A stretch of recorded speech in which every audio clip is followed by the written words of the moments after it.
পহেলা মে আন্তর্জাতিক মে দিবস বা শ্রমিক দিবস।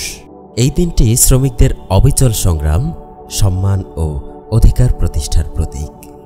কিন্তু আমরা কি জানি এই দিনের পেছনে রয়েছে অসংখ্য মানুষের ত্যাগ, কষ্ট ও রক্তাক্ত ইতিহাস?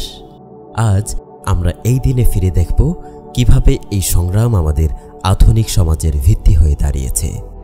1886 সালের পহেলা মে শিকাগো শহরে শ্রমিকরা একত্রিত হয়েছিল। তাদের দাবি ছিল একটাই, অধিকার চাই, আমাদের মজুরি ও কর্মঘণ্টার মানবাধিকার। কিন্তু সেই দিনের প্রতিবাদ রক্তাক্ত ট্র্যাজেডিতে পরিণত হয়।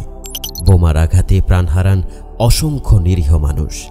এই ত্যাগের মাধ্যমে শ্রমিকদের অধিকার আদায়ের প্রথম দাম ছিল রক্ত। আজও সেই স্মৃতি আমাদের মনে প্রগাঢ়ভাবে গেঁথে আছে।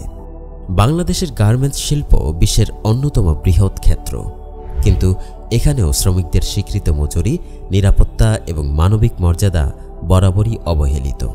এছাড়াও অন্যান্য কর্মক্ষেত্রে রয়েছে মজুরি বৈষম্য ও নিরাপত্তাহীনতা। ইসলামী শ্রমিকদের অধিকার অত্যন্ত গুরুত্বপূর্ণ। কোরআনে স্পষ্টভাবে বলা হয়েছে, যারা পরিশ্রম করে তাদের মজুরি কখনো অবমূল্যায়িত হবে না। রাসূল সাল্লাল্লাহু আলাইহি ওয়াসাল্লাম বলেছেন, শ্রমিকের ঘাম শুকানোর আগেই তার মজুরি দিয়ে দাও। ইসলাম শুধু শ্রমিকদের ন্যায্য মজুরি দিতে বলেছে তাই নয়, বরং তাদের নিরাপত্তা, বিশ্রাম এবং মৌলিক মর্যাদা রক্ষা করতে আমাদের দায়িত্ববোধ বাড়িয়েছে। আজকের বিশ্বে আন্তর্জাতিক শ্রম সংস্থা ILO শ্রমিকদের অধিকার রক্ষায় এক অগ্রণী ভূমিকা পালন করছে। 2023 সালে ILO রিপোর্টে বলা হয়, দক্ষিণ এশিয়ায় শ্রমিকদের জীবনযাত্রার মান এখনও অনেক নিম্ন। কেবলমাত্র কিছু খাতেই শ্রমিকদের জন্য মৌলিক নিরাপত্তা নিশ্চিত করা হয়েছে, কিন্তু শত শত খাতে এখনও মানবাধিকার ও শ্রমিক অধিকার রক্ষা করা হয়নি। ইসলামে এই অবস্থা কোনোভাবেই মেনে নেওয়া হয়নি। ইসলাম শ্রমিকদের নিরাপত্তা, মর্যাদা এবং অধিকার রক্ষায় দৃষ্টি দিয়েছে। রাসূল সাল্লাল্লাহু আলাইহি ওয়াসাল্লাম বলেছেন, শ্রমিকরা তোমাদের ভাই, তাদের অতিরিক্ত বোঝা দিও না। ইসলাম সর্বদাই শ্রমিকের অধিকার রক্ষা এবং তার মর্যাদা প্রতিষ্ঠার জন্য কার্যকরী ব্যবস্থা নিয়েছে।